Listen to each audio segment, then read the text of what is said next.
What's up, y'all? Welcome back to my channel. And I wanted to talk to y'all about disobedience. I know I did disobedience a couple times on my channel, but this one a good one, y'all. This one a good one. Because I was reading the Bible, right? So I was reading the Bible and I had came across, I'm in the book of Samuel, 2 Samuel, I think it's chapter 6, right? So it sparked my mind to think, because I'm like, what's going on? Like just tying all this stuff together. Anyway, let me tell you. So, prior to 2 Samuel, God had got the people to make an ark, right, for him that represented him. So it represented his presence and his holiness, right? And he had gave very clear instructions on how to make it. He gave very clear instructions on how it should be transported. So the way of transportation was it had to be transported by Levites, and it had to be transported by poles, right? So kind of like how we carry, would it be like that? I was gonna say kind of like how a casket is carried, like on the shoulders, but I don't know if it had to be on the shoulders. I don't remember that part. I don't know if it could just be carried like, like by the arm, or if it had to be carried by, like on the shoulders. But I don't think it specified that, but it said poles, right? It had to be carried by poles. So it represented God's presence and it represented His holiness, right? So it had me thinking, because the ark was stolen from the ops. The ark was stolen from the ops, right? And so when the ops stole it, they wind up, when God's people wind up going to go get it back, it was people, I think, that had looked at it. So one of the instructions was you cannot look inside of the ark. If you did, God was going to take you out. So I think it was some of the people wind up looking at it or something. Basically, it's too holy for us to look at, right? That's the representation of God.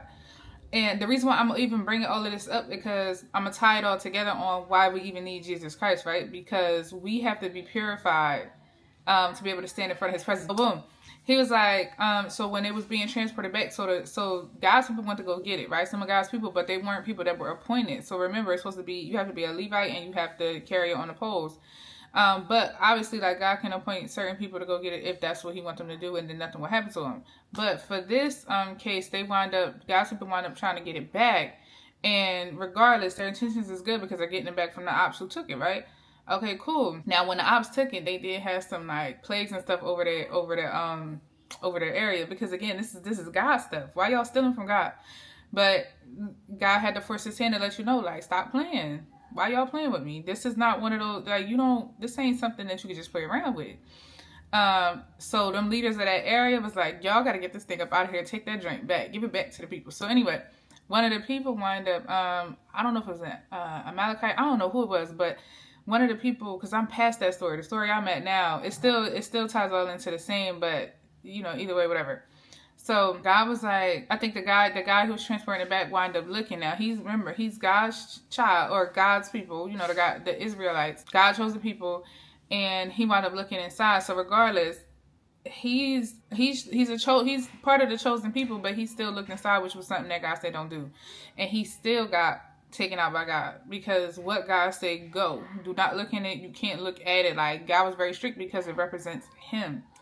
And regardless of how we feel about it, if we just want to be, in la la land, handling this and just like doing whatever we want to do, it's still consequences to that, right?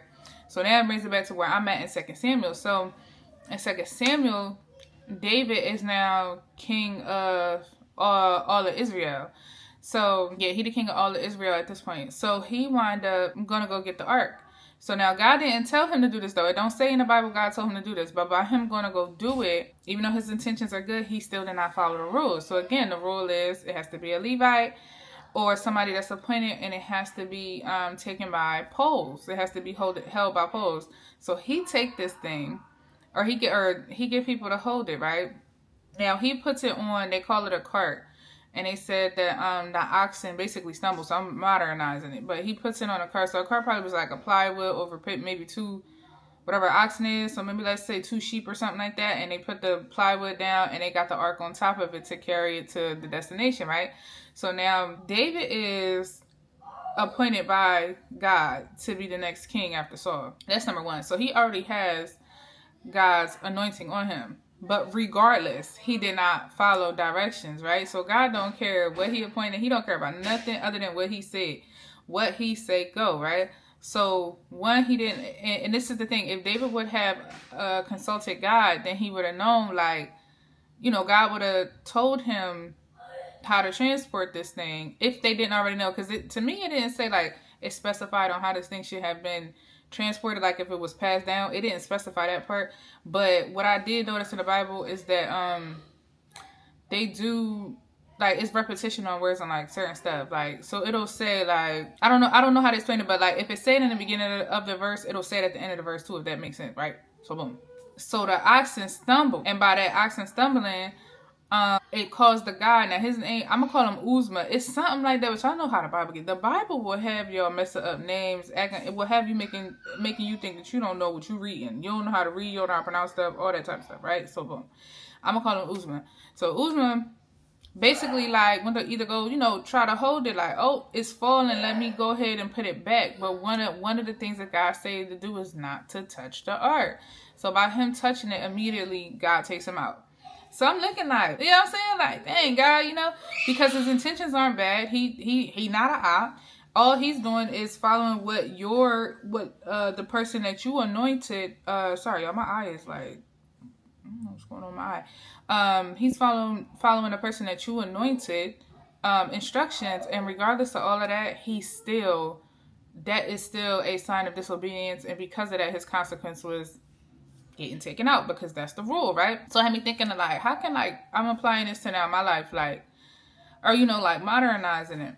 And King David was mad. He was mad at God for that, but he was also afraid too, because it's like, hold on now, you know what I'm saying? We over here doing something, that's representing, getting this back and bringing it to somewhere that it needs to be, so that we could benefit from it. But God don't care about none of that. Well, he said go, period. He don't care about how you care about it. He don't care what's your opinion on it. It don't matter, right? So I'm like, okay, well. So then it had me thinking, like, let me see how I can modernize this, and, like, I would like my life now. That's when I tied it all together on, like, that's the whole point of Jesus. Like, that's a whole nother way that we can point that Jesus is the way, right? Because this is the thing. God is holy. God is just. So if God says something is supposed to happen, he's not going to change that because he loves you or care about you or feel bad for you. He's not going to change that. But what he did do, so what is that? So what can we connect that part to? We can connect that part to us being sinful, like Adam and Eve, doing the first sin and making everybody gotta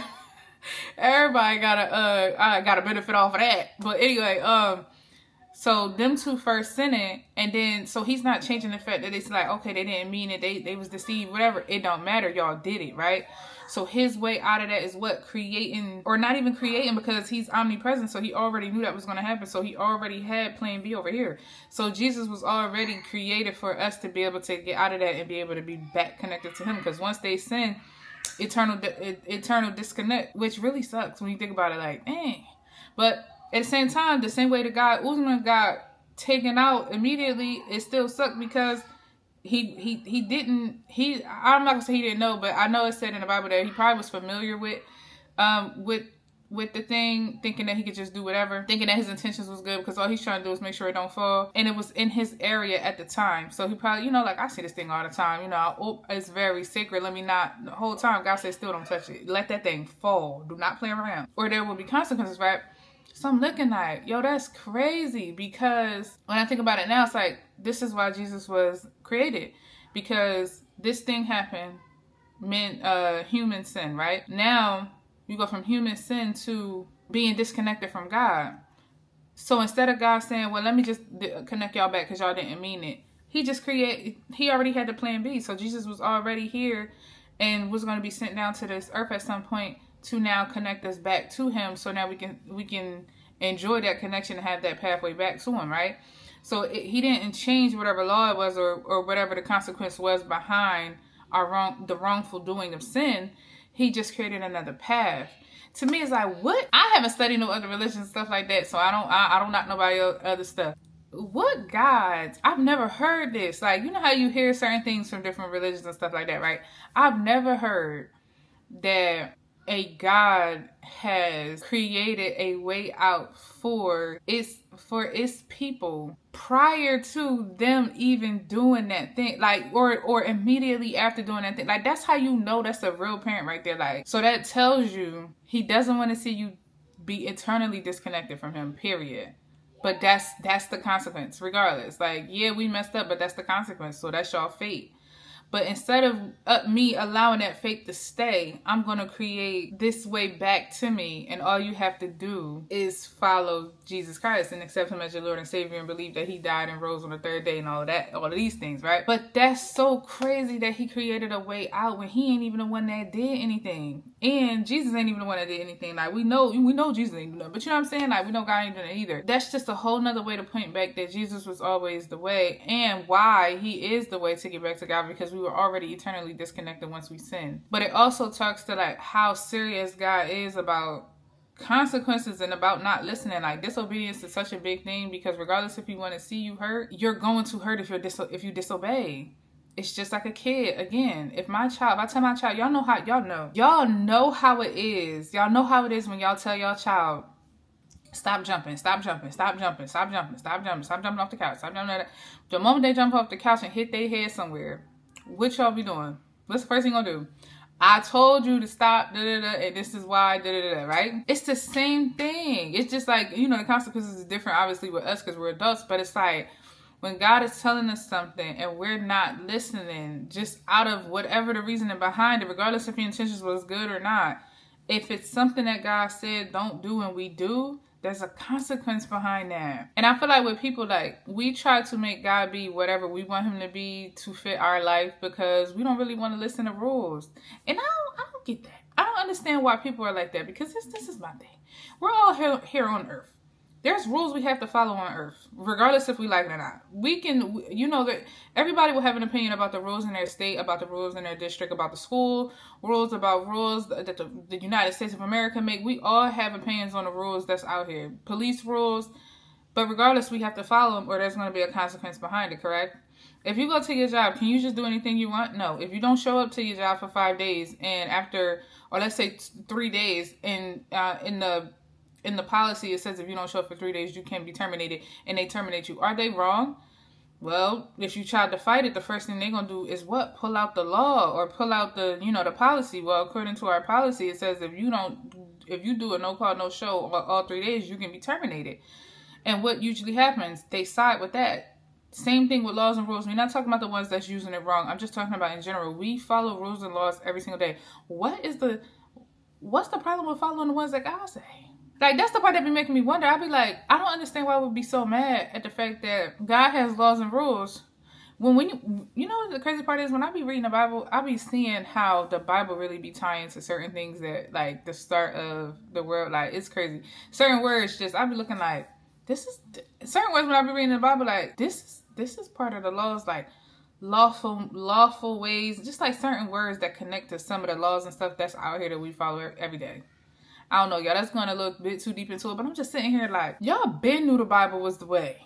Y'all just decided to do all this other stuff, but that's neither here nor there.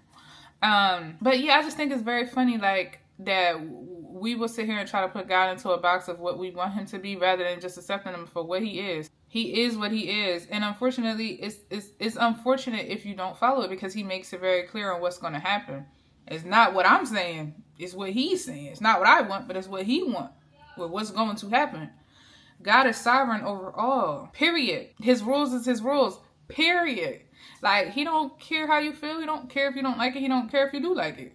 It's what you have to follow. Now, his grace and mercy allows you to keep on trying to come on back. It's going to keep giving you that option until you can't get that option no more.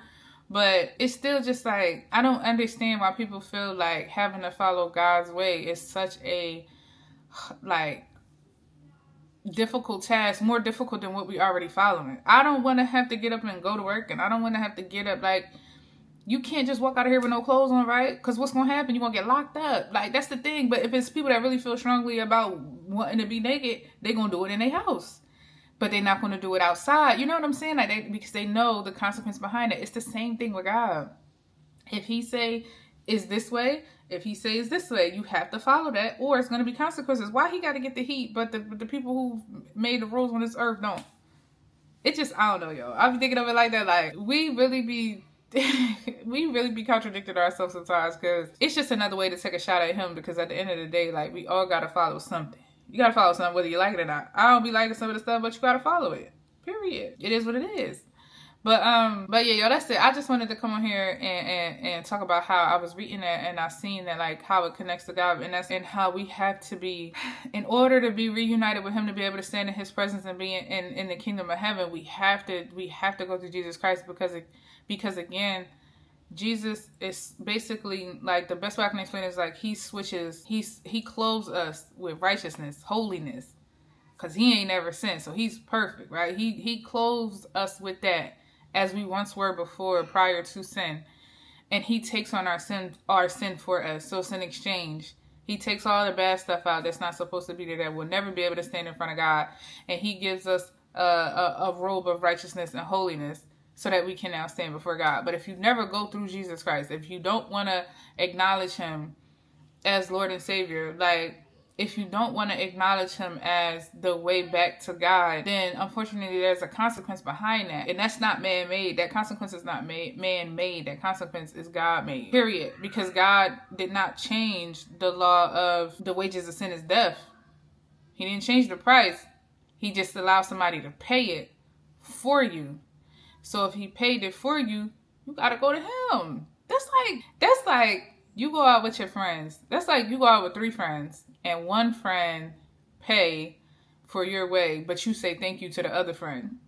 Or you pay back the other friend for your way. That one friend gonna be like, friend number one gonna be like, that person ain't even pay. I pay. Why you giving up my money? It's the same way with God. Like, Jesus is the one that paid the price. So why are you trying to go around him to get to God? It can never happen, yo. It can never happen. It can never happen. That's so crazy. But I was just thinking, like, disobedience really will take you, like, far and put you in some stuff you don't even feel like you deserve. And we might look at God and be like blaming him, but the word is the word. It's here, like, regardless. Like, and it had me thinking of even something that I did, and I was like, dang, and like, it's something I did one time, and that part just made me feel bad, because I'm like, yo, I really sat here and got. Now, what I can do is harbor in that and allow the enemy to have me thinking that God don't love me and all that, negative stuff, and you can never be connected back to him. God still loves you and still show mercy. That's, again, our way out is Jesus, but, he could have had me in my feelings, had me thinking like this, and he gets some people like this, unfortunately. Because he'll have you thinking that your problems is bigger. Nobody's bigger than the program. Like, God is the program. Nobody's bigger than the program. Even Satan, he ain't bigger than the program. But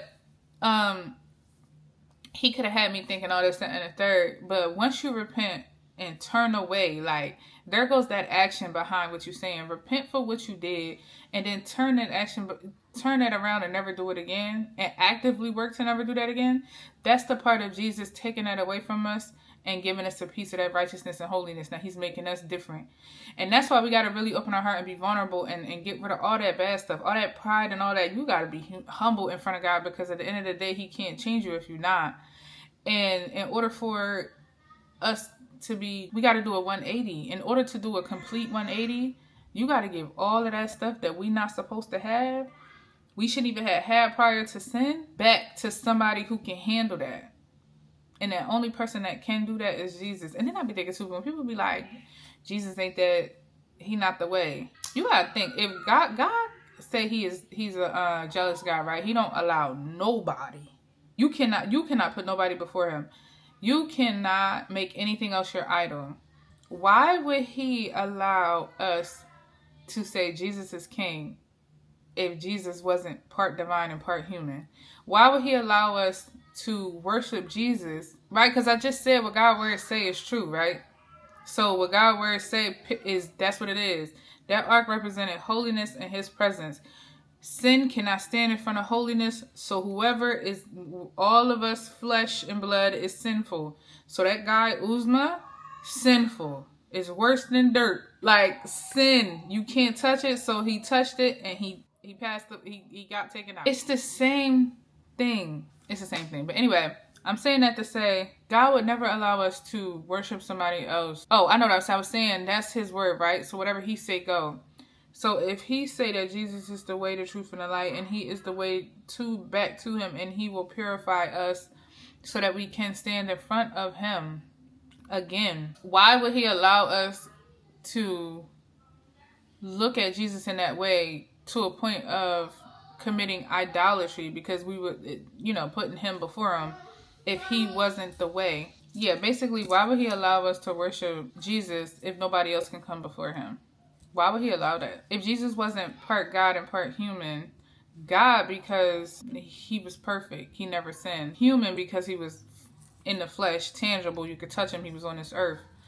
If he wasn't appointed by God, why would God allow his people to essentially, quote unquote, commit idolatry? Because we're not that we're putting him before him, but we're worshiping him. God don't want us worshiping nobody and nothing else. Why would he allow that if he wasn't the way back to him? Like, that's what be having me think. Like, I know some people don't believe that Jesus is the way, but when you think like that, if God's word is true and we take it at the face value, and if God say no one can be before me, but he allows us to worship somebody else and allows us to go through him to get back to him, why would he allow that if it wasn't true that he is the way back? God don't set us up for failure. Like, y'all know what I'm saying? Like, he don't set us up for failure. He helps us. We just don't be listening because we be wanting to be doing our own thing. We so used to doing our own thing. But if y'all just open up your heart, I promise you, y'all, I'm in such a good space. Listen, I'm gonna give you this, and I didn't even want to make this drink all along, but this is the end of this. I'm gonna give you this, right? I was feeling a certain type of way to this one situation, right? Mind you, this whole time prior to, I'm trusting God. I'm like, look, God, you got it. If I say I'm gonna trust you, then I gotta do it, right? And if you say you're gonna take care of it, then I gotta trust that your word is true. I gotta trust what you're saying to me is true, right? So I'm over here worried about this one thing, y'all. What's today? The 4th, 5th? It's been 4 days, right? I'm gonna put it like this. There's this bill that needs to be paid. And it hasn't been paid, but that thing ain't been turned off. Any other time, this thing would be turned off. They would have turned my joint off. It has not been turned off. They would have turned my joint off the next day. Like, it's been times where they'd be like, oh, you owe da. And I can say, okay. And if I don't pay it, the very next day they'll send me, hey, if you don't do it, we're gonna cut it off. Yo, it would have been turned off. It has not been turned off. Prior to this, I was worrying like, yo, if I don't have X, Y, and Z, and now I'm starting to think. I'm thinking all this other stuff, which is worry and being anxious, right? This is not what God wants. So I'm already messing up by getting out of my element, because before I'm like, okay, God, something not working. Okay, here. You figure it out for me and you tell me what to do. This is what I have been doing since I've been walking with him. So then all of a sudden, this one little thing, I'm over here tripping. Like, now at the point I'm thinking I can do it on my own. The whole time I'm not doing none of this stuff on my own. This is all from God, right?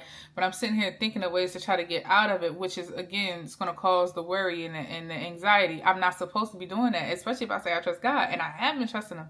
And he been coming through. That'd be the thing. He be coming through regardless. So why do I still be? But whatever, we're human, right? So fast forward to like, I'm like, you know what?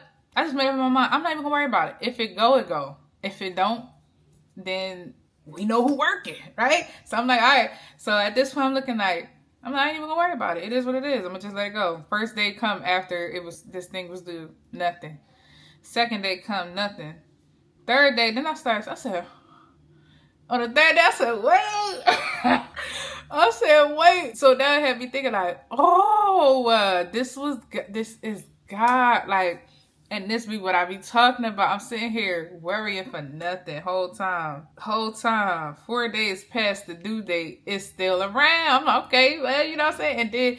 And then I'm thinking, I'm like, yo, and I'm low key in my head, like, if I get another text or whatever, email, whatever about this thing, I'm just gonna be like, all right, whatever. And leave it alone. Like, that's harder. It's harder to do sometimes. Again, when you so used to having control, but yo, when you really let go of control, it's so freeing. And it's just funny that I was even thinking about it, and now I'm at the point where like, yo, this really God, because this never happens. This never happens. So all of a sudden, no, it's no coincidences, y'all. When y'all under God, God's umbrella, there's no coincidences. But it just had me thinking like, yo, this thing really still around when normally it wouldn't be around.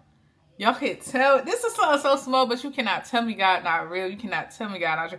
I'm telling you, y'all cannot tell me nothing. I will never follow anything else. This is the, because he's shown me too many times, for real. Like, and it might be, I'm not gonna lie, in the beginning, like, it was hard, but it was hard when I wasn't in his presence. It was hard.